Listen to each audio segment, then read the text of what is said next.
우리 오늘 요한복음 6장 14절로 36절까지 보겠습니다.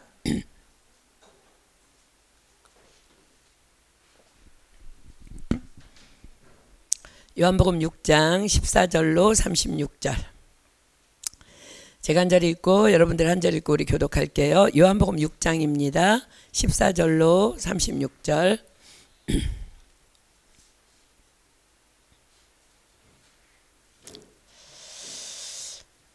제가 한 절 읽고 여러분들 한 절 읽고 우리 교독할게요. 그 사람들이 예수의 행하신 이 표적을 보고 말하되 이는 참으로 세상에 오실 그 선지자라 하더라.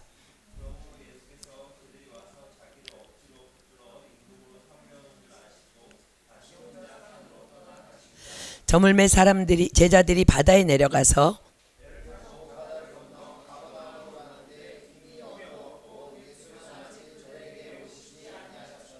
큰 바람이 불어 파도가 일어나더라.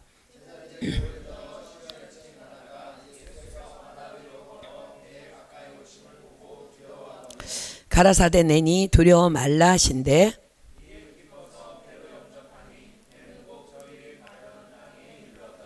이튿날 바다 건너편에 있는 누리가 배 한 척밖에 다른 배가 거기 없는 것과 또 어제 예수께서 제자들과 함께 그 배에 오르지 아니하시고 제자들만 가는 것을 보았더니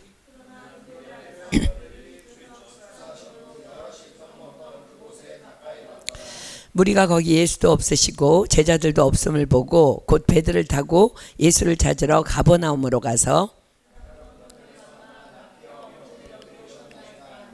예수께서 대답하여 가라사대 내가 진실로 진실로 너희에게 이르노니 너희가 나를 찾는 것은 표적을 본 까닭이 아니요 떡을 먹고 배부른 까닭이로다.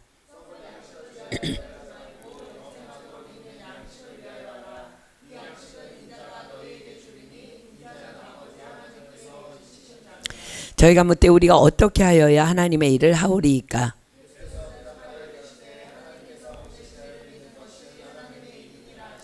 저희가 묻되 그러면 우리로 보고 당신을 믿게 행하시는 표적이 무엇이니까 하시는 일이 무엇이니까.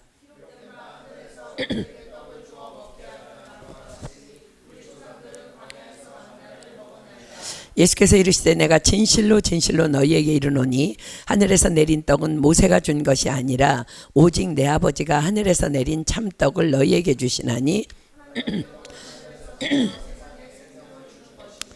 저희가 가로되 주여 이 떡을 항상 우리에게 주소서.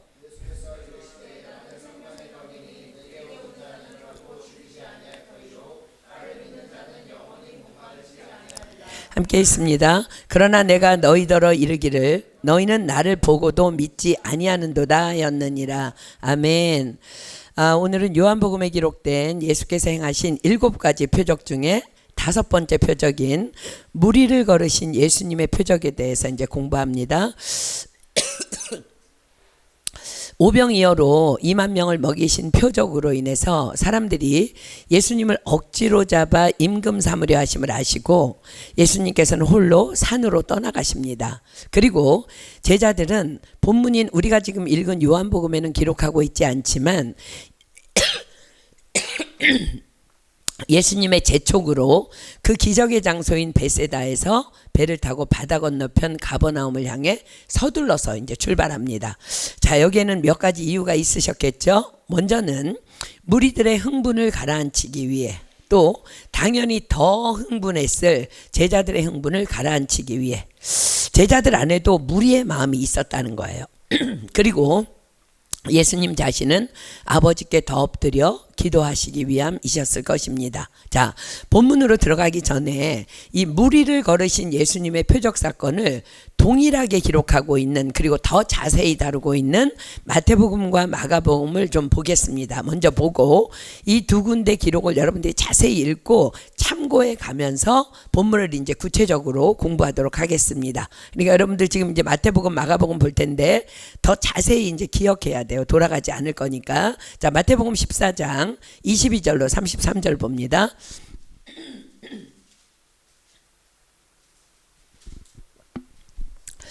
마태복음 14장 22절로 33절 이 말씀도 함께 교독합니다. 제가 먼저 읽습니다. 예수께서 즉시 제자들을 재촉하사 자기가 무리를 보내는 동안에 배를 타고 앞서 건너편으로 가게 하시고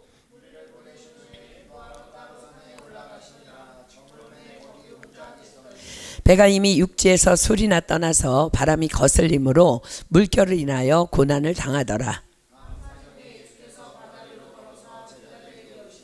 제자들이 그 바다 위로 걸어오심을 보고 놀라 유령이라 하며 무서워하여 소리 지르거늘 베드로가 대답하여 가로되 주여 만일 주시어든 나를 명하사 물 위로 오라 하소서 한데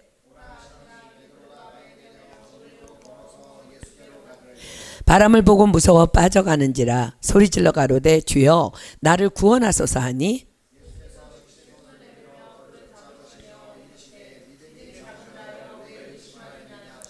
배에 함께 오름에 바람이 그치는지라 배에 있는 사람들이 예수께 절하며 가로되 진실로 하나님의 아들이로서이다 하더라. 아멘. 마가복음 6장 봅니다. 마가복음 6장 45절로 52절. 마가복음 6장 45절로 52절입니다. 이 말씀도 교독합니다. 제가 45절 읽습니다. 예수께서 즉시 제자들을 재촉하사 자기가 무리를 보내는 동안에 배 타고 앞서 건너편 벳세다로 가게 하시고 저물매 배는 바다 가운데 있고 예수는 홀로 무태에 계시다가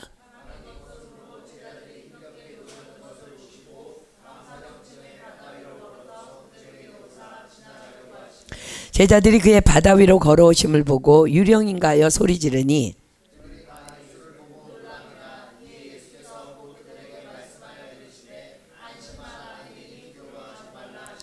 배에 올라 저희에게 가시니 바람이 그치는지라 제자들이 마음에 심히 놀라니 이는 저희가 그 떡 되시던 일을 깨닫지 못하고 도리어 마음이 둔하여졌음이러라. 아멘. 자, 이제 지금 읽은 이 두 군데 말씀, 지금 요한복음보다 훨씬 더 많이 보충돼 있죠, 그렇죠? 말씀이. 자, 두 군데 말씀 잘 기억하면서 우리 본문으로 가겠습니다. 요한복음 6장 14절부터 보겠습니다. 그 사람들이 예수의 행하신 이 표적을 보고 말하되 이는 참으로 세상에 오실 그 선지자라 하더라. 그러므로 예수께서 저희가 와서 자기를 억지로 잡아 임금을 삼으려는 줄을 아시고 다시 혼자 산으로 떠나가시니라. 자, 뭐하러 혼자 산으로 가셨다고요? 무리들이 자기를 억지로 잡아 임금 삼으려는 줄을 아시고 기도하시기 위해 산으로 홀로 가십니다. 왜요? 그것은 결코 자신을 이 땅에 보내신 아버지의 뜻이 아니었기 때문입니다. 조금은 본문의 의도와는 다르지만 우리 상황을 한번 잠시 짚고 갈까요?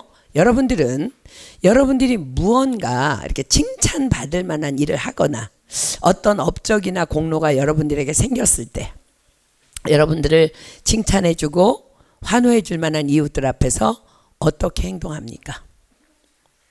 사랑하는 여러분, 그냥 조용히 물러가서 기도하십시오. 왜냐하면 모든 영광은 다 하나님의 것이기 때문에 그렇습니다. 다 하나님께서 그리하신 것이기 때문입니다. 그리고 너무 감사하면 조용히 감사헌금 하십시오. 이것이 바로 크리스천이 갖추어야 할 신앙 인격인 온유와 겸손인 것입니다. 그렇습니다. 예수님께서 말씀하십니다. 나는 마음이 온유하고 겸손하니 내게 배우라. 그러므로 하나님의 능하신 손 아래서 겸손하라. 때가 되면 너희를 높이시리라. 그래서 제자들에게도 이것을 가르치기 위해 마치 이것이 하나님의 영광이 아닌 제자들이 착각하는 것, 자신들의 영광인 줄 알고 착각할까봐 그 표적을 본 무리들을 향해서 내가 따르는, 우리가 따르는 스승의 능력 봤어? 너희들 봤어? 우쭐할 수 있는 그들을 재촉하사 바다 건너편으로 가라 명하신 것입니다. 또한 제자들 안에도 분명히 그 무리들이 가지고 있는 예수님으로 그 육적 필요를 채워주는 임금 삼으려는 마음이 있었음을 주님이 아신 것입니다. 자, 사랑하는 여러분, 예수님께서도 자신을 임금 삼으려는 군중을 떠나서 따로 기도하러 가셨는데 하물며 우리의 삶 가운데 무슨 우리의 영광이 뭐 눈꽃만큼이나 있겠습니까? 그럼에도 주님은요, 우리에게 영광을 받으시길 원하세요. 그때가 언제라고요? 요한복음 14장 13절 갑니다. 요한복음 14장 13절. 요한복음 14장 13절입니다. 너희가 내 이름으로 무엇을 구하든지 내가 시행하리니. 예수님께서 우리가 기도할 때마다 무엇을 구하든지 시행하신대요. 그런데 그 이유가 있어요. 이는 아버지로 하여금 아들을 인하여 영광을 얻으시게 하려 함이라. 언제 하나님이 영광 받으신다고요? 그랬습니다. 우리가 기도할 때. 누구의 이름으로? 예수님의 이름으로. 오늘 우리가 공부할 말씀 주제이기도 합니다. 자, 사랑하는 여러분, 기억하십니까? 하나님께서 여러분들을 통해 영광 받으시면요, 우리에게 어떤 일들이 일어난다고요? 나의 하나님이 그리스도 예수 안에서 영광 가운데 그 풍성한 대로 너희 모든 쓸 것을 채우시리라. 아멘. 아멘입니까? 자, 다시 본문으로 돌아갑니다. 16절부터 봅니다. 저물매 제자들이 바다에 내려가서 배를 타고 바다를 건너 가버나움으로 가는데 이미 어두웠고 예수는 아직 저희에게 오시지 아니하셨더니, 자, 저물매. 자, 제자들이 배를 타고 떠난 시간이 저녁 시간이었다는 거예요. 그죠? 유대인의 저녁이라는 개념은요, 두 가지가 있대요. 기도를 하거나 제사를 드리는 오후 3시를 저녁이라 하고, 또 해가 지는 일몰 시간인 6시도 저녁이라 한답니다. 자, 본문의 저물매라는 표현은 17절에 이미 어두웠고 라고 기록하고 있는 것으로 보아 땅거미가 내리는 시간인 6시경이라 보면 되겠습니다. 자, 본문 18절입니다. 큰 바람이 불어 파도가 일어나더라. 자, 이 말씀에서 우리가 주목할 것이 있지요. 큰 바람이 불어 파도가 일어나더라. 언제 이런 일이 일어났다고요? 요나처럼 하나님께서 니느웨로 가라 하셨는데 불순종해서 다시스로 도망하던 길에서입니까? 아니요, 그렇지 않다는 것에 우리는 주목해야 돼요. 마태복음과 마가복음에는요, 무엇이라고 동일하게 기록하고 있어요? 예수께서 즉시 제자들을 재촉하사 자기가 무리를 보내는 동안에 배를 타고 앞서 건너편으로 가게 하셨다고 기록하고 있습니다. 그렇습니다. 주님께서 가라 명하신, 주님께서 보내신 길에서 큰 바람이 불어 파도가 일어나더라. 이 풍랑을, 즉 고난을 만난 것입니다. 사랑하는 여러분, 기억하십시오. 우리도 주님께서 가라 하셔서 순종하며 나아가는 길임에도 불구하고 풍랑이라는 고난을 만날 수 있다는 것입니다. 그런데 왜일까? 오늘 무리를 걸으신 예수님의 표적을 통해 우리에게 그 명확한 답을 허락하여 주실 것입니다. 자, 먼저 제자들이 만난 풍랑이라는 고난이 그냥 우리는 그냥 간단하게 읽고 막 풍랑을 만났어, 막 바람이 거슬려. 근데 이 풍랑이라는 고난이 과연 어떠한 크기, 어떠한 강도의 고난이었는지를 우리 한번 살펴보기를 원합니다. 자, 제자들이 저녁 몇 시경에 배에 올라서 출발했다고요? 저녁 6시경에. 자, 19절 봅니다. 제자들이 노를 저어 12여리쯤 가다가 예수께서 바다 위로 걸어 배에 가까이 오심을 보고 두려워하거늘. 자, 제자들이 노를 저어서 얼마쯤 갔다고요? 10여리쯤. 자, 10여리쯤이라면 약 4.5km에서 5.5km 정도밖에 되지 않는 거리입니다. 그리고 그들의 위치는 지금 갈릴리 바다 한가운데 있다고 마태 마가가 기록합니다. 자, 걸어서 간다 해도 약 1시간이면 갈 수 있는 거리가 4, 5km예요. 그죠? 그런데 배로 타고 간다면 훨씬 시간이 덜 걸리겠죠? 공식적으로는 한 40분이면 간다고 말합니다. 자, 그런데 마태 마가복음은 예수님께서 제자들에게 오신 시간을 기록해요. 아까 읽을 때 기억했어요? 언제예요? 마태복음은 밤 4경에, 마가복음은 밤 4경 즈음에. 밤 4경은 새벽 3시에서 6시 사이를 말합니다. 자, 그러므로 가장 가까운 새벽 3시로 계산을 한다면 저녁 6시에 출발했으니까 9시간, 길게는 12시간을 제자들이 풍랑 속에서 고통받으며 헤매야만 했다는 것을 말합니다. 자, 이유가 뭐라고요? 큰 바람이 불어 파도가 일어나더라. 마태 마가복음은 동일하게 기록합니다. 바람이 거슬림으로. 그런데 마가복음은 조금은 우리의 이해가 필요한 우리의 지각을 사용해야만 이해가 될 이런 말씀을 기록해요. 자, 이 말씀은 여러분들이 기억력이 좋지 않으니까 한번 다시 찾아가 보겠습니다. 마가복음 6장 47절 50절 갈게요. 마가복음 6장 47절 50절. 마가복음 6장 47절 50절 제가 읽습니다. 저물매 배는 바다 가운데 있고 예수는 홀로 무태 계시다가 바람이 거스림으로 제자들의 괴로이 노젓는 것을 보시고 밤 사경즈음에 바다 위로 걸어서 저희에게 오사 지나가려고 하심에 제자들이 그의 바다 위로 걸어오심을 보고 유령인가 하여 소리 지르니 저희가 다 예수를 보고 놀람이라. 이에 예수께서 곧 더불어 말씀하여 가라사대 안심하라 내니 두려워 말라 하시고. 자 보세요. 예수님께서는요 하며 어느 순간 제자들이 괴로이 노젓는 것을 보신 것이 아닙니다. 그분은 하나님이십니다. 다 아셨습니다. 그런데 성경이 기록하죠. 제자들이 괴로이 노젓는 것을 보시고 밤 사경즈음에 바다 위로 걸어서 저희에게 오사 지나가려고 하심에, 자 우리는 여기에서 두 가지 이해 못할 예수님의 행하심을 발견할 수 있습니다. 뭘까? 무리를 걸으신 것? 아니요. 그분은 하나님이시기 때문에요. 모든 것이 다 가능해요. 예수님이 날라왔다, 무리를 걸었다, 뭐 다 이상할 거 하나도 없어. 왜? 그분은 전능자이시니까. 그분은 창조주이시니까. 자, 그럼 뭘까? 하나는 제자들이 그토록 풍랑을 만나 괴로이 노젓는 것을 이미 적어도 9시간 전부터 다 보시고 아시면서 왜 밤 사경에나 오셨냐는 거예요. 또 하나는 왜 무리를 걸어서까지 제자들에게 오셔서는 그냥 지나가시려 하셨느냐는 것입니다. 자, 왜일까? 그 답도 마가복음이 이어 기록합니다. 마가복음 6장 51, 52절 보세요. 배에 올라 저희에게 가시니 바람이 그치는지라 제자들이 마음에 심히 놀라니 이는 저희가 그 떡 되시던 일을 깨닫지 못하고 도리어 그 마음이 둔하여졌음이로라. 자, 왜 그리 하셨다고요? 이는 저희가 그 떡 되시던 일을 깨닫지 못하고 도리어 그 마음이 둔하여졌음이로라. 그들의 마음이 둔하여졌답니다. 무슨 말씀일까?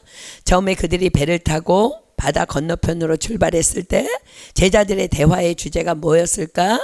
뭐였을 것 같아요? 당연히 오병이어 사건이었겠죠. 우리도 선교 다녀오면 하나님께서 행하신 일을 막 얼마나 오랫동안 흥분하고 막 이 사람 붙잡고 얘기하고 저 사람 붙잡고 얘기하고 또 말하지 않습니까? 와, 진짜 그렇게 얼굴을 굳히고 막 노려보고 그렇게 무섭게 앉아있던 그 사람이 하나님을 만나다니 기적 중에 기적이야. 정말 성령님 그분의 능력은 대단하셔. 뭐 이러지 않습니까? 그날 제자들도 분명히 그러했을 거예요. 이 오병이어의 기적이 일어나자마자 예수님이 재촉하면 빨리 건너가고 막 쫓아내듯이 내몰았기 때문에 와, 배를 타고 얘기 안 했겠어요? 와, 정말 우리 주님 대단하시지 않니? 안드레 너도 정말 짱이야. 어떻게 그 아이의 도시락을 가져와서 주님께 드릴 생각을 한 거야? 먼저 엎드려 기도한 너의 영성 정말 짱이야. 너희들 봤지? 그 오병이어를 가지고 하늘을 우러러 축사하시던 주님의 그 위엄, 와! 그리고 그 떡을 무리들에게 나누어 주라고 하셨을 때 우린 그분의 위엄에 감히 네? 이걸 무리들에게 나누어 주라고요? 아무도 말 못했지. 그런데 정말 말도 안 돼. 떡을 떼어 분명히 나누어 줬는데 다시 떼려니까 빵이 그대로였어. 와, 정말 잊을 수 없는 장면이야. 이런 놀라운 일이 우리 눈앞에 일어나다니. 정말 예수님은 하늘에서 오신 하나님의 아들이 맞아. 와, 이 시대에 이런 분이 우리의 왕이 되셔야 해. 그러니까 무리들의 요구가 뭐 틀린 말은 아니잖아. 그런데 왜 예수님은 우리를 그토록 재촉하셔서 빨리 배 타고 저편으로 건너가라고 하신 거지? 에이, 군중들과 조금만 더 있어도 우린 좀 폼 좀 났을 텐데. 아무튼 뭐 예수님이 가라 하셨으니까 이유가 있으시겠지. 아무튼 우리 주님은 최고야. 그분은 전능자야. 짱이야. 이런 흥분된 대화를 나누고 있지 않겠습니까? 그런데 갑자기 풍랑이 일더니 바람이 그들을 거슬러 더 이상은 앞으로 나갈 수 없는 위기에 그들이 부딪히게 됩니다. 그런데요, 그 순간 그들 안에 더 놀라운 일이 일어나. 이건 기적보다 더 놀라운 일이야. 그게 뭐냐면 그들에게 갑자기 풍랑이라는 위기가 오자 오병이어의 표적 따위는 그들의 머리에서 요즘 말로 순삭이라 그래요. 순간 삭제됩니다. 그동안 보았던 모든 예수님께서 행하신 표적도 이 풍랑 앞에서는 아무 상관이 없어. 지금 그런 따위는 생각할 겨를이 없어. 풍랑, 이 풍랑을 해결돼야 돼. 오직 그것뿐이에요. 너무 놀랍지 않습니까? 이건 남 이야기 아니죠. 여러분 지금 오병이어 기적 3군데 다 읽어봤는데 제자들이 기도했다는 말씀 한마디도 안 나와. 기도 안 한 거예요. 그런 거 따위는 생각할 겨를이 없어. 너무 놀랍지 않습니까? 게다가 그들은요, 이 갈릴리에서 자라서 잔뼈가 굵어진 어부 출신들이었어요. 바다는 자신들의 전문 분야입니다. 그래서 그들은 자신들의 지혜를 모아서 이 풍랑을 헤쳐나가기 위해서 온갖 힘을 다 쏟습니다. 당연히 그 누구도 아무도 그 전능하신 하나님이신 예수님의 이름을 부르지도 찾지도 않습니다. 표적은 표적인 거야. 지금까지 일어났던 표적 너무 그랬지. 그리고 고난은 고난인 것입니다. 그러나 성경은 표적의 목적에 대해 무엇라고 말씀하고 계셔요? 여러분들 이미 다 외우고 있죠? 이것을 내게 나타내심은 여호와는 하나님이시요 그 외에는 다른 신이 없음을 내게 알게 하려 하심이라. 그러나 제자들은 수많은 표적을 보고도 그 전능자 하나님을 보고도 믿지 못한 채 막 장장 막 9시간에서 12시간이야 그 동안을 그러고 있었다는 거야. 자, 본문 마지막 절이 뭐라고 기록하는지 볼까요? 본문 마지막 절 36절 보세요. 제자들의 이야기를 고스란히 담고 있습니다. 그러나 내가 너희더러 이르기를 너희는 나를 보고도 믿지 아니하였도다 하였느니라. 자, 마가복음으로 다시 갈게요. 마가복음 6장 47절로 50절 한번 볼게요. 저물매 배는 바다 가운데 있고 예수는 홀로 무태 계시다가 바람이 거스림으로 제자들의 괴로이 노젓는 것을 보시고 밤사경 즈음에 바다 위로 걸어서 저희에게 오사 지나가려고 하심에 제자들이 그의 바다 위로 걸어오심을 보고 유령인가 하여 소리 지르니 저희가 다 예수를 보고 놀람이라. 이에 예수께서 곧 더불어 말씀하여 가라사대 안심하라 내니 두려워 말라 하시고. 자, 다시 볼까요? 고생하고 있던 제자들이요, 뭐가 이렇게 사람 물체 같은 게 물 위에 있어. 그러니까 처음에는요, 유령이야, 유령 아니야, 이 상황에 유령 아니야? 라고 해서 소리를 질렀는데 다시 보니까 누구였어요? 예수님. 여러분들 그때 제자들이 어떤 반응을 보였겠어? 그 폭풍 가운데서 뭐라고 소리쳤을 것 같아요? 예수님! 예수님! 우리가 죽게 됐어요! 그러지 않았겠어요? 그러니까 예수님이 그제서야 뭐라고 말씀하셨어요? 안심하라 내니 두려워 말라. 자, 이번에 마태복음으로 가보겠습니다. 마태복음 14장 28절로 32절. 마태복음 14장 28절로 32절. 제가 있습니다. 베드로가 대답하여 가로되, 이제 지금 예수님을 만나자마자 베드로가 말합니다. 주여 만일 주시어든 나를 명하사 물 위로 오라 하소서 한데 오라 하시니 베드로가 배에서 내려 물 위로 걸어서 예수께로 가되 바람을 보고 무서워 빠져가는지라 소리질러 가로되 주여 나를 구원하소서 하니 예수께서 즉시 손을 내밀어 저를 붙잡으시며 가라사대 믿음이 적은 자여 왜 의심하였느냐 하시고 배에 함께 오르매 바람이 그치는지라. 자, 여기에서 우리 또 중요한 두 가지 사실을 찾아내야 돼요. 베드로가 말합니다. 주여 만일 주시어든 나를 명하사 물 위로 오라 하소서. 그러니까 주님 말씀하시죠. 오라. 그러자 베드로가 배에서 내려 물 위로 걸어서 예수께로 갑니다. 그러다가 베드로의 눈에 방금 전까지 자신을 고통스럽게 했던 바람이 보이면서 베드로가 무서워서 물에 빠져갑니다. 베드로가 다시 소리칩니다. 주여 나를 구원하소서. 그러자 주님께서 어떻게 하셨다고요? 즉시 손을 내밀어 저를 붙잡으십니다. 그리고 말씀하십니다. 믿음이 적은 자여 왜 의심하였느냐. 그리고 성경이 기록하죠. 배에 함께 오름에 바람이 그치는지라. 자, 사랑하는 여러분, 지금 여러분들 말씀을 받는 그 10년 가운데 왜 예수님께서 풍랑 가운데서 고통하는 제자들에게 그토록 늦게 적어도 9시간 이상의 그 격한 고난을 허용하신 후에야 그들에게 오셨는지, 그리고 또 왜 곁에 오셔서는 지나가려고 하셨는지 지금 해석되고 있습니까? 지금 예수님께서 그 이유에 대해서 뭐라고 말씀하셨어요? 이는 저희가 그 떡 되시던 일을 깨닫지 못하고 도리어 그 마음이 둔하여졌음이러라. 그 떡 되시던 일. 자, 오병이어 사건으로 한번 돌아가 볼까요?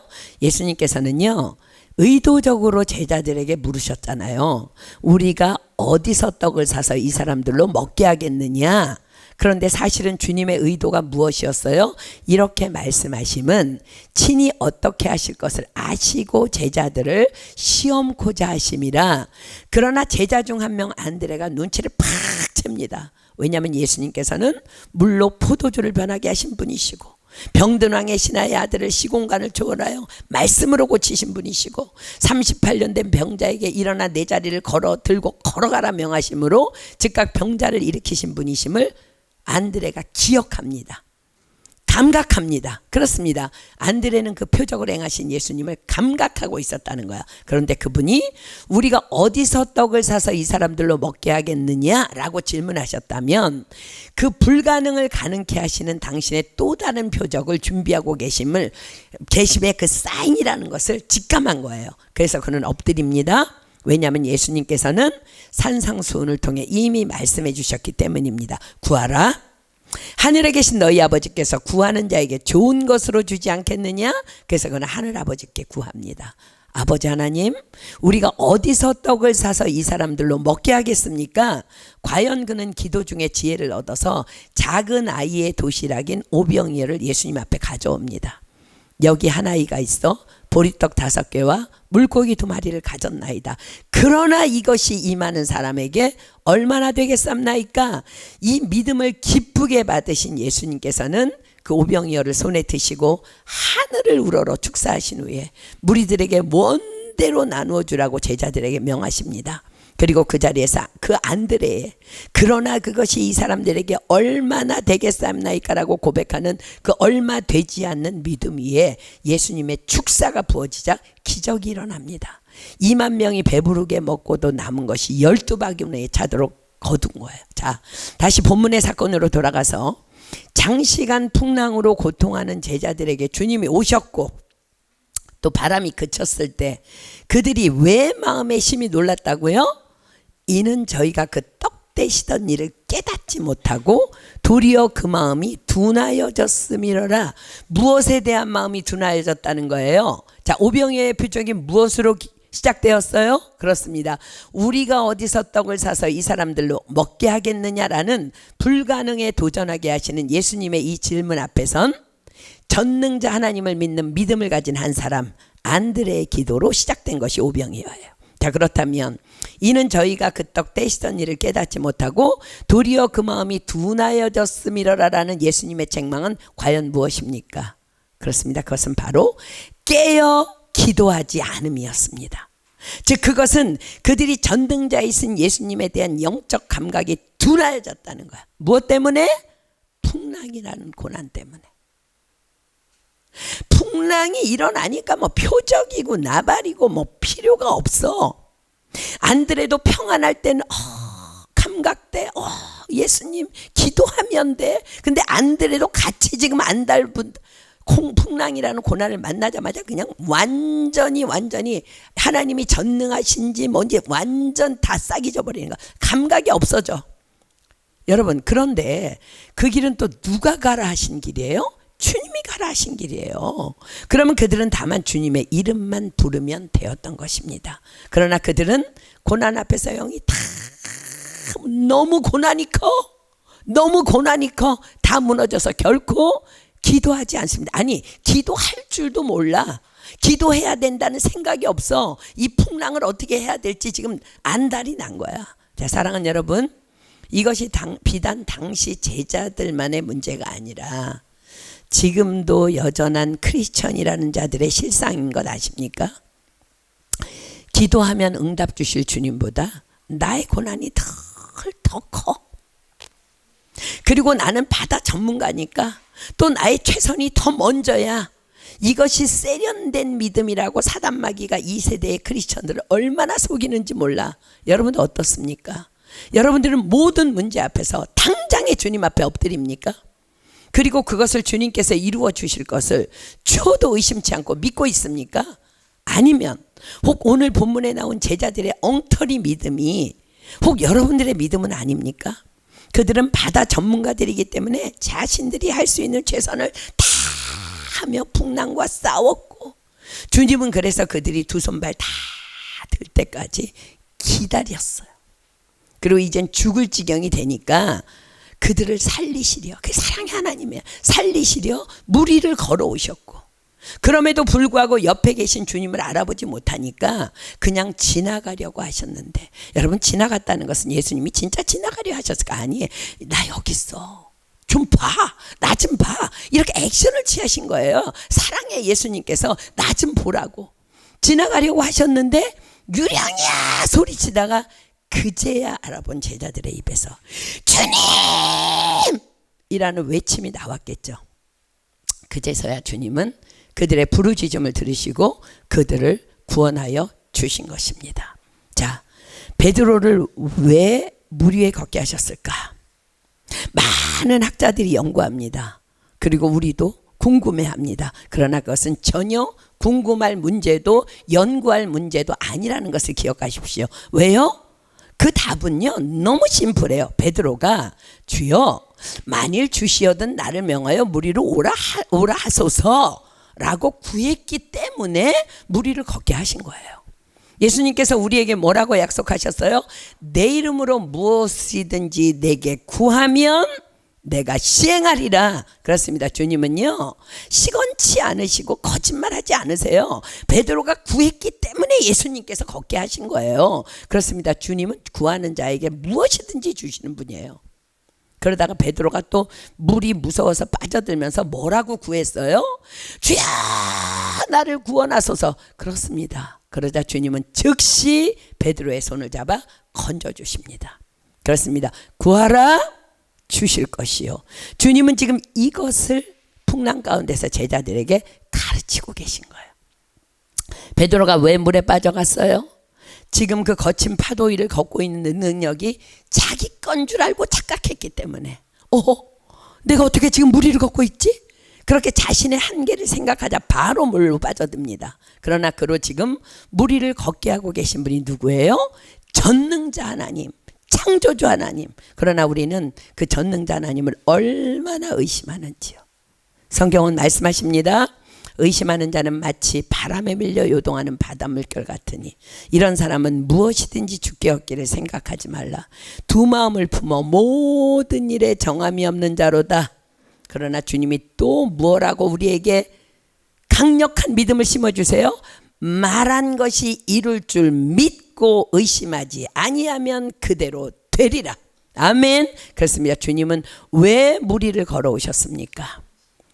너희들도 믿음만 있으면 어떤 큰 고난이라 할지라도 이렇게 고난을 밟고 설 수 있다는 것입니다. 뭐만 하면 주님의 그 능력만 믿고 주님을 부르면, 그리고 너희들의 고난 속에 나도 너희와 함께 있다는 거야. 너희들의 고난 속에 내가 멀리 있지 않다는 거, 함께 있다는 거야. 너희들을 떠나지도 버리지도 아니하고 늘 너희 곁에 있다. 그러니 안심하라 하시는 것입니다. 믿으십니까? 아멘. 베드로가 무리를 걸었어요.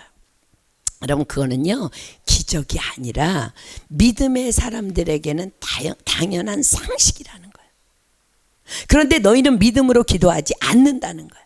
내 이름을 부르라 하십니다. 그럼 내가 바로 너희 곁에서 내니 안심하라 두려워 말라 말씀해 주시겠다는 것입니다. 그러나 지금 제자들은 그토록 많은 예수님의 표적을 보고도 구하라 주실 것이요 찾으라 찾을 것이요 두드리라 열릴 것이니 하시며 구하는 이마다 얻을 것이요 찾는 이가 찾을 것이요 두드리니 열릴 것이나 그토록 말씀하신 예수님의 말씀을요 아직 온전히 믿지 못하고 있었다는 거. 아니 그 말씀을 아예 한 귀로 듣고 한 귀로 흘렸다는 거야. 여러분 영접한다는 게 뭔지 아세요? 말씀을 내 안에 모셔드리는 거예요. 그럼 여러분들 풍랑을 만났을 때요, 말씀이 내 안에 모셔 있으면요, 그렇게 제자들처럼 헤매이지 않아요. 내 안에 있는 말씀이 나를 살리는 거야. 그 능력이 나를 붙잡는 거야. 근데 제자들은요, 이 말씀을 산상수훈을 통해서 받았는데요, 그 말씀이 그들에게 영접되지 않은 거야. 그런 말씀이 있구나. 사랑하는 여러분, 그렇습니다. 오늘 예수님께서 행하신 5번째 표적인 무리를 걸으신 이 표적은 예수님께서 무리를 걸으신 것에 목적이 있는 표적이 아닌 것입니다. 그러므로 너희는 그분께 기도하라는 것입니다. 그런데 그들이 기도하지 않습니다. 그 이유가 뭐라고요? 주님이 본문 마지막 절을 통해 말씀하셨죠. 그러나 내가 너희더러 이르기를 너희는 나를 보고도 믿지 아니하는도다 하였느니라. 말씀을 들었는데 한 귀로 듣고 한 귀로 나가버려. 그냥 여러분 듣는 말씀마다 여러분 안에 다 영접하십시오. 그래서 여러분의 고난의 한순간에 주님께서 역사하실 거예요. 그렇습니다. 제자들은요, 예수님의 하나님 되심의 표적을 그토록 보고도 기도에 대한 가르침은요, 안 믿었다는 거야. 머리로는 들었는데 안 믿는 거야. 믿는 게 뭐라고? 영접하는 거라고. 아직도 그들은 주님이 내 눈앞에, 내 눈에 보여야만 모든 것이 가능하다고 생각하고 있었다는 거예요. 아무것도 없는 빈들에서 우리가 어디서 떡을 사서 이 사람들로 먹게 하겠느냐 말씀하신 그분이 무소부재하신 창조주 하나님이심을 아직은 깨닫지 못하고 있다는 거예요. 기도로 구했을 때 너희 중에 먹을 것이 얼마나 있나 찾아보러 감동을 주신 분이 바로 하나님이신 예수님이셨음을 안드레조차도 이 풍랑 앞에서 깨닫지 못하고 있던 거예요. 그저 그들은 주님이 곁에 계셔야만 모든 것이 가능하다고 생각했습니다. 그렇습니다. 거리상으로는 예수님은 그들과 멀리 계셨어요. 그들은 눈에 보이지 않는 산으로 올라가 기도하고 계셨고, 제자들은 배를 타고 풍랑을 만나 바다 한가운데 있었습니다. 그 예수님께서 아무리 하나님이라 해도 그들을 이 순간에 구원해 주실 확률은 그들의 믿음, 그들의 생각에는 0%였던 거예요. 그런데 그들을 향해 주님이 오신 것입니다. 그것도 광기 어린 풍랑이 있는 바다 위로 걸어서 그분이 오신 것입니다. 왜 주님은 그러하셨다고요? 짜잔, 난 하나님이야 자랑하시려고? 아닙니다. 얘들아, 난 너희들을 결코 떠난 적이 없어. 너희들의 삶을 다 지켜보고 있어. 그리고 언제나 너희들 곁에 있어. 그러니 어떤 상황이 온다 해도 내 이름을 부르면 되는 거야. 왜 기도를 가르쳐 주었음에도 기도하지 않고 고난을 사서 하니? 병든 왕의 신하의 아들을 시공간을 초월하여 말씀으로 낫게 한 자가 내가 아니냐? 물이 변하여 포도주를 만든 자가 내가 아니냐? 38년 된 병자를 말씀으로 명하여 일으킨 자가 내가 아니냐? 난 너희들의 보호자야. 결코 너희들 곁을 떠나지 않아. 난 너희들의 고통을 다 보고 알고 있어. 그리고 고통 중간에 내가 서 있어. 그러나 내가 기다렸지. 너희들이 믿음으로 내 이름을 부를 때까지. 그렇습니다. 예수님께서 무리를 걸으신 이 5번째 표적은 다시 말씀드립니다. 무리를 걸으신 예수님이 표적이 아니라 우리가 예수님의 이름을 부를 때에 어떤 풍랑도 잠잠케 하실 수 있는 능력의 하나님이 바로 예수님이시니, 그러므로 기도하라고 보여주신 표적인 것입니다. 외롭다고요?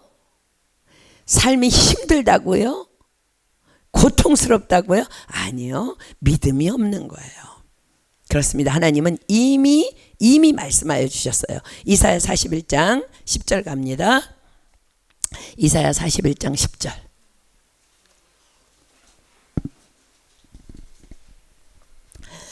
이사야 41장 10절. 여러분의 하나님께서 여러분에게 1대1로 오늘 말씀하십니다. 아니, 예전부터 말씀하셨는데 오늘 영접하십시오. 자, 이사야 41장 10절. 두려워 말라. 내가 너와 함께 함이니라. 놀라지 말라. 나는 내 하나님이 됨이니라. 내가 너를 굳세게 하리라. 참으로 너를 도와주리라. 참으로 나의 의로운 오른손으로 너를 붙들리라. 자, 이 말씀을 왜 주시는 거예요? 그러므로 얘들아, 두려울 때, 또 놀랄만한 일을 만났을 때 이 하나님을 신뢰하고 어떻게 하라시는 거예요? 너는 내게 부르짖으라.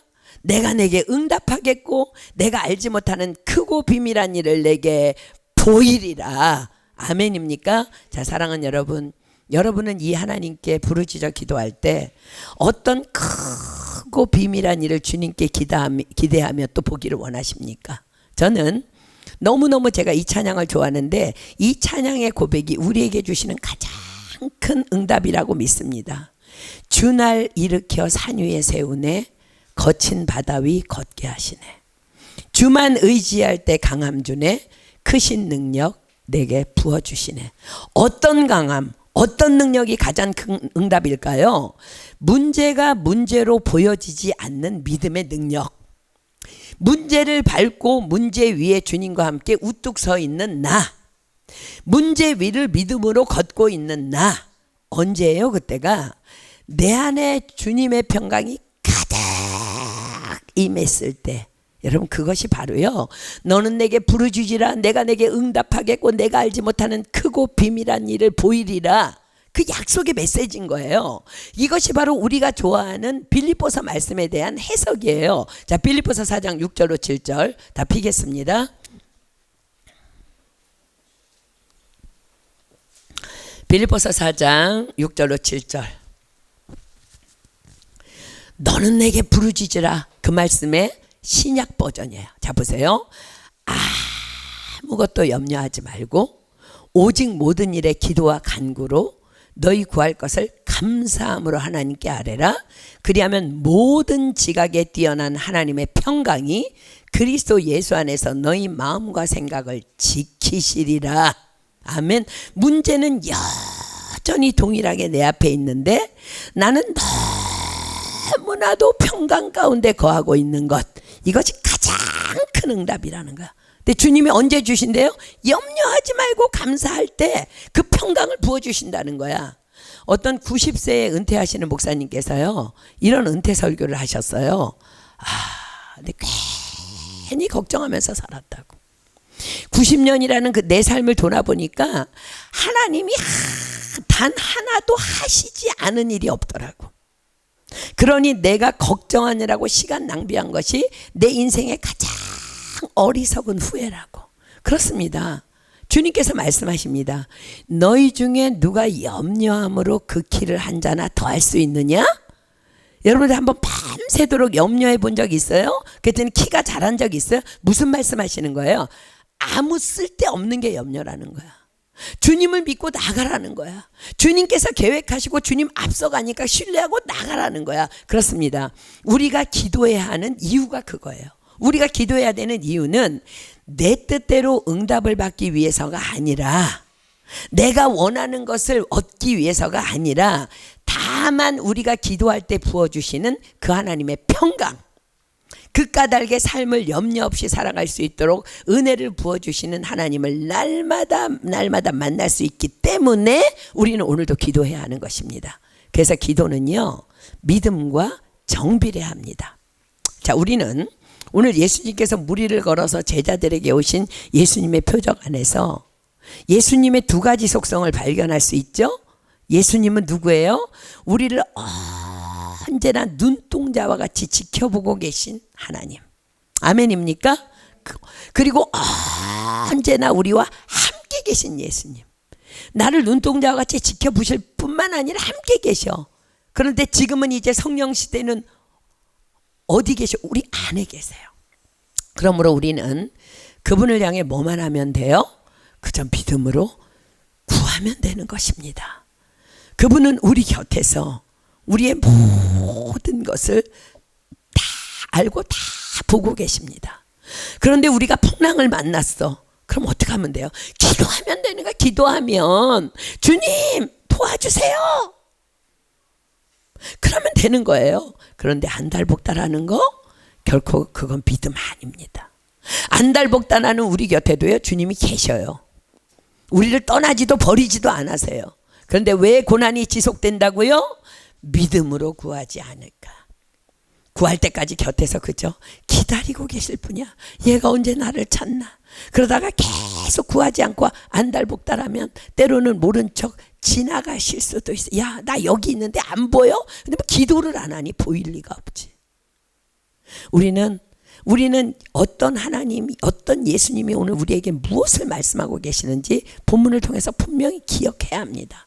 그러나 우리가 구할 때 주님은 말씀하십니다. 본문 20절입니다. 가라사대 내니 두려워 말라 하신대.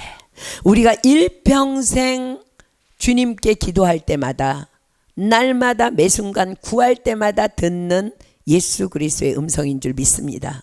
내니 두려워 말라. 21절 이에 기뻐서 배로 영접하니 배는 곧 저희의 가려던 땅에 이르렀더라. 그렇습니다.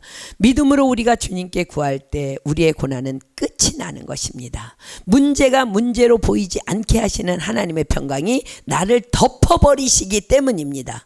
그래서 고난이 끝나는 거예요. 문제가 없어진 것이 아니라 문제가 문제로 보이지 않게 하시는 하나님의 평강이 나를 그냥 강권적으로 덮어버리니까 그냥 고난은 끝나는 거야. 평강이 임하는 거야. 자, 지금부터 주님께서는 무리들을 향해 오병이어 때문에 흥분했어. 돈이 최고야. 저분을 믿으면 돈, 명예, 권력 흥분하고 있는 무리들을 향해, 아니 어쩌면 저와 여러분도 오늘 그 마음을 가지고 있을 수도 있어. 그래서 저와 여러분들을 향해서 분명하게 무엇이 믿음인지를 지금부터 정리해 주십니다. 자, 22절부터 봅니다. 이튿날 바다 건너편에 섰는 무리가 배 한 척밖에 다른 배가 거기 없는 것과 또 어제 예수께서 제자들과 함께 그 배에 오르지 아니하시고 제자들만 가는 것을 보았더니, 그러나 디베레아에서 배들이 주의 축사하신 후 여럿이 떡 먹던 그곳으로 가까이 왔더라.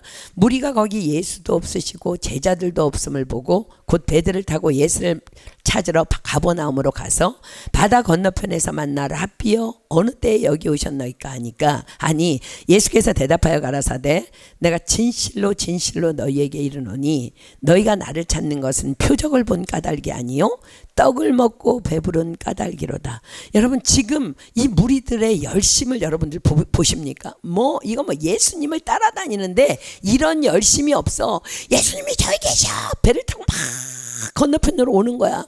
근데 또 예수님은 안 보이는데 막 제자들이 가. 야, 예수님 보이냐? 몰라, 저기 탔겠지. 또 쭉 건너편 따라가. 그랬는데 보니까는 예수님이 없어. 그래서 이상하다 그러고 막 쭉 쫓아다녔는데 예수님이 어느 순간 있어. 아니 배에도 안 탄 분이 어디 있어요? 여러분 지금 열심도 이런 열심당은 없어요. 이게 주님이 뭐라고 말씀하세요? 그 무리들에게 내가 진실로 진실로 너희에게 이르노니 너희가 나를 찾는 것은 표적을 본 까닭이 아니요 떡을 먹고 배부른 까닭이로다. 자, 표적이 뭐라고요? 표적이란, 즉 표적의 목적은 하나님이 하나님 되심을 나타내 보여주시기 위함이라는 거야. 그러므로 표적을 보았다면, 지금 표적은 누구야? 그냥 예수님 자체가 표적이라는 거야. 표적을 보았다면 이젠 더 이상 예수님을 따르는 목적이 그 예수님이 행하시는 표적을 보기 위함이 아닌 예수님이 하나님이심을 믿기에, 다만 그분을 나의 주로 믿기에 따라야 한다는 거야. 그러나 무리들은 여전히 예수님의 표적을 통해 배부르기 원하고 병고침을 받기 원하고 기적적인 어떤 삶을 원하기 때문에 주님을 따르고 있는 것이라고 무리들을 향해 책망하십니다. 여러분은 왜 주님을 따르십니까? 정말 교회 안에 너무나, 우리 교회 말고 너무나 많은 교회 안에 그랬더니 누가 연봉이 올랐대, 누가 직책이 올랐대, 누가 부자가 됐대, 누가 권력을 잡았대, 누가 교수가 됐대. 여러분 그것 때문에 예수 믿는 사람 너무 많다는 거예요. 그러니까 주님이 단호히 말씀하십니다. 27, 28, 29절 썩는 양식을 위하여 일하지 말고 영생하도록 있는 양식을 위하여 하라. 이 양식은 인자가 너희에게 주리니 인자는 아버지 하나님의 인치신 자니라. 아, 그래요? 썩지 않는 양식이 있어요? 그럼 무슨 일을 해야 돼요? 나 지금까지 성가대 봉사했고 화장실 청소했고 찬양대 있는데 그거 말고 또 다른 일이 있다는 거야? 무슨 일을 해야 돼요? 28절 저희가 묻되 우리가 어떻게 하여야 하나님의 일을 하오리까? 예수께서 대답하여 가라사대 하나님의 보내신 자를 믿는 것이 하나님의 일이니라 하시니. 자, 믿는 우리가 행하여야 할 하나님의 일이 뭐라고요? 다만 예수 믿는 것. 아멘입니까? 우리가 그분을 믿기 때문에 봉사하고, 그분을 믿기 때문에 헌신하고, 그분을 믿기 때문에 선교하고, 그분을 믿기 때문에 전도하고, 그분을 믿기 때문에 우리가 주님을 따르는 거야. 자, 예수님이 누구셔요? 말씀이 육신이 되어 오신 하나님. 그러므로 우리는 오직 예수님의 말씀만 따라 살면 되는 것입니다. 그러나 무리들은 여전히 그 말씀을 이해하지 못한 채 또 질문합니다. 30절 저희가 묻되 그러면 우리로 보고 당신을 믿게 행하시는 표적이 무엇이니까? 당신이 하시는 일이 무엇이니까? 기록된 바 하늘에서 저희에게 떡을 주어 먹게 하였다 함과 같이 우리 조상들은 광야에서 만나를 먹었나이다. 모세가 내려준 그 만나 같은 당신이 우리에게 보여줄 만한 표적은 뭐요? 32절 예수께서 이르시되 내가 진실로 진실로 너희에게 이르노니 하늘에서 내린 떡은 모세가 준 것이 아니라 오직 내 아버지가 하늘에서 내린 참떡을 너희에게 주시나니 하나님의 떡은 하늘에서 내려 세상에게 생명을 주는 것이니라. 그랬더니 또 이해를 못하고 저희가 그래 주여 이 떡을 항상 우리에게 주소서. 이 떡을 우리가 먹으면 어떻게 된다고요? 잘 산다고요? 오병이어 기적이 일어난다고요? 병고침이 일어난다고요? 35절 예수께서 가라사대 내가 곧 생명의 떡이니 내게 오는 자는 결코 줄이지 아니할 것이요 나를 믿는 자는 영원히 목마르지 아니하리라. 말씀 안에 너네들이 원하는 모든 것이 다 있다는 거야. 전도서 기자가 뭐라고 기록해요? 겸손과 여호와를 경외함의 보응은 재물과 영광과 생명이니라. 자, 사랑하는 여러분, 믿음으로 지금 예수님의 말씀 잘 받고 있습니까? 그렇습니다. 오늘 본문의 제자들도 우리도 하나님이 누구신지 모르는지 아무도 없어요. 그러나 제자들은 예수님께서 가라 하신 그 길에서 풍랑을 만나자 결코 기도하지 않습니다. 그래서 풍랑과 맞서 싸우느라 죽을 때까지 고생합니다. 그러나 주님은 말씀하십니다. 내가 곧 생명의 떡이니 내게 오는 자는 결코 줄이지 아니할 터요 나를 믿는 자는 영원히 목마르지 아니하리라. 자, 그렇다면 우리는 어떻게 주님께로 나아갈 수 있을까? 자, 마태복음 7장 7절로 11절입니다. 마태복음 7장 7절로 11절.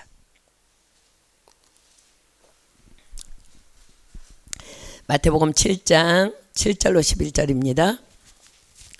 구하라 그러면 너희에게 주실 것이요 찾으라 그러면 찾을 것이요 문을 두드리라 그러면 너희에게 열릴 것이니 구하는 이마다 얻을 것이요 찾는 이가 찾을 것이요 두드리는 이에게 열릴 것이니라.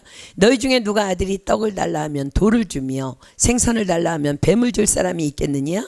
너희가 악한 자라도 좋은 것으로 자식에게 줄 알거든 하물며 하늘에 계신 너희 아버지께서 구하는 자에게 좋은 것으로 주시지 않겠느냐.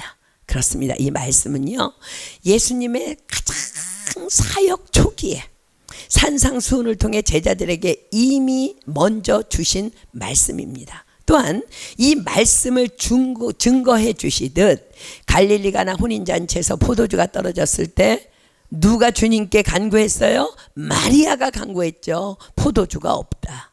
왕의 신하가 또 간구합니다. 그러자 시공간을 초월하여 왕의 신하의 병을 고쳐주었고 38년 동안이나 교회 안에 있었지만 고침을 받지 못한 병자가 주여 물 이동할 때에 나를 못에 넣어줄 사람이 없어 내가 가는 동안에 다른 사람이 먼저 내려가나이다 라는 엉터리 같은 절규에도 그것을 기도라고 받으시고 그를 고쳐주셨고 남자만 5,000명의 무리들 앞에서 우리가 어디서 떡을 사서 이 사람들로 먹게 하겠느냐라는 예수님의 질문에 즉각적으로 하나님께 엎드려서 하나님 아버지 우리가 어디서 이 떡을 사서 이 사람들로 먹게 하겠습니까? 기도함으로 작은 아이의 오병이어를 찾아낸 안드레의 믿음 위에 하늘을 우러러 축사하심으로 2만 명이 넘는 무리들을 먹이고도 12강줄에 차도록 남는 표적을 보여주심으로 그토록 기도를 가르쳐 주셨지만 제자들은 풍랑 앞에서 너무 당황해. 주님 다 잊어버려. 기도할 줄 몰라 온갖 고생을 밤새도록 하다가 겨우 죽기 직전에 예수님을 만납니다. 그렇습니다. 우리도 기도에 대해 더 이상 듣지 않아도 충분할 만큼 듣고 또 듣고 공부해오고 있습니다. 그런데 과연 말씀이신 예수님의 말씀대로 기도하고 있느냐는 거예요. 여전히 기도하지 않는 사람은 왜 기도하지 않을까? 그것은 기도하라고 말씀하신 예수님을 전혀 나의 예수님으로 믿지 않는 증거예요. 교회는 다니는데 성경에 기록된 말씀은 하나도 의심 안 해. 뭐 천지를 창조하셨대. 홍해가 갈라졌대. 오병이어 기적이 일어났대. 의심 안 해. 근데 나에게도 그런 일이 일어날 것이라는 믿음이 전혀 없기 때문이야. 주님을 아직 영접 안 한 거예요. 실제로 사복음서 안에는요, 깜짝 놀랄 일이 여러분들 기록되어 있어요. 제자들이요, 기도를 했다는 내용이 전혀 나오지 않아. 예수님은 새벽 미명에 기도하셨고, 습관을 따라 기도하셨고, 사역 중에도 기도하셨고, 예수님의 삶 자체가 다 기도였음을 사복음서는 기록해. 그런데 아이러니한 것은요, 제자들은 기도하지 않습니다. 기도했다는 기록이 없으니까 안 한 거지. 그들은 기도하는 예수님과 늘 함께 있어. 그런데 그들은 기도하지 않습니다. 아니, 기도할 줄도 몰랐어. 오히려 어떻게 기도해야 하냐면 기도를 마치신 예수님께 기도를 물어봅니다. 오늘 본문의 제자들도 풍랑을 만났지만 결코 기도하지 않았습니다. 그래서 예수님께서는 제자들의 기도를 가르쳐 주시기 위해 무리를 걸어서 제자들에게 오신 것입니다. 얘들아, 왜 기도하지 않고 밤새 이 고생을 하고 있니? 내가 있는데, 내가 곁에 있잖아. 내가 너희와 함께 있잖아. 내가 너희를 지켜보고 있잖아. 그냥 주여 라고 부르기만 하면 되는데, 그게 기도인데 왜 기도하지 않고 왜 고생하고 있니? 그날 밤 제자들은 예수님께 분명하게 기도를 배우게 됩니다. 주님께서는 무리들을 향해서도 말씀하십니다. 36절, 그러나 내가 너희더러 이르기를 너희는 나를 보고도 믿지 아니하는도다 하였느니라. 그렇습니다. 주님을 보았다고, 수많은 표적을 눈으로 보았다고 믿음의 사람이 될 수는 없는 거예요. 다만 말씀이신 예수님의 말씀을 듣고 그대로 믿고 행하는 자라야만 믿음의 사람입니다. 그렇습니다. 예수님은 능치 못하실 일 없으신 전능자 하나님이셔요. 그분이 오늘 우리에게 우리의 고난이라는 무리를 걸어 우리에게 친히 오셔서 말씀하십니다. 여러분 지금 어떤 위치에 있습니까? 여러분들이 있는 그곳에 주님이 무리를 걸어서 친히 우리에게 오셔서 말씀하십니다. 안심하라, 매니 두려워 말라. 구하라, 하늘에 계신 너희 아버지께서 구하는 자에게 좋은 것으로 주시지 않겠느냐. 훗날 제자들은요, 예수님께서 십자가에 죽으시고 부활하신 후에야 예수님의 말씀을 귀를 열어 듣고 믿고 비로소 기도하기 시작해. 왜? 유언이니까. 그래서 양심은 있죠, 그죠? 예루살렘을 떠나지 말고 약속하신 성령을 기다리라. 몇 날이 못되어 성령으로 세례를 받으리라. 때와 기한은 아버지의 권한에 두셨으니 너희 알 바 아니요, 오직 성령이 너희에게 임하면 너희가 권능을 받고 예루살렘과 온 유대와 사마리아와 땅끝까지 이르러 내 증인이 되리라. 이 유언의 말씀에 그들이 엎드리기 시작해요. 그리고 성경이 기록합니다. 제자들이 저희 유하는 다락에 올라가 여자들과 예수의 모친 마리아와 예수의 아우들로 더불어 마음을 같이하여 전혀 기도에 힘쓰니라. 그리고 그 전혀 기도에 힘쓰는 그들 가운데 오순절날 성령님이 강하게 임재하셨고 그들은 그때 성령의 충만함을 받게 됩니다. 그리고 여러분, 사복음서를 쓴 제자들이 사도행전 안에 다 나오잖아, 그죠? 그리고 사도행전은요, 온통 그 제자들이요 전혀 힘써 기도한 사역의 열매들로 가득 사도행전을 채웁니다. 사랑하는 여러분, 그런데 제자들과는 달리요, 우리는 이미 성령 시대에 살고 있어요. 주님이 우리 안에 오셨다니까요. 과연 여러분들의 기도는 어떠합니까? 우리도 날마다 전혀 기도에 힘쓴다면 우리의 삶의 전 영역도 우리가 기도한 그 기도의 열매들로 가득 사도행전의 제자들의 그 전혀 기도에 힘쓴 그 기록들의 열매가 있듯이 우리의 삶도 그 기도의 열매들로 가득 채워질 줄 믿습니다.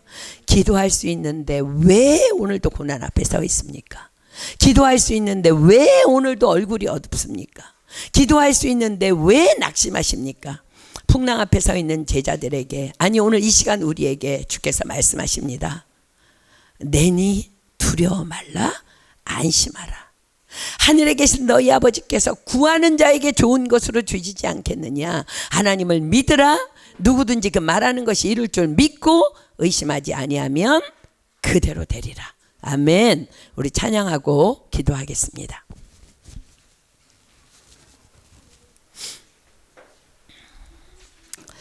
우리 세상 유혹 시험이 찬양할 텐데, 여러분 세상 유혹 시험은요 내가 받는 거예요.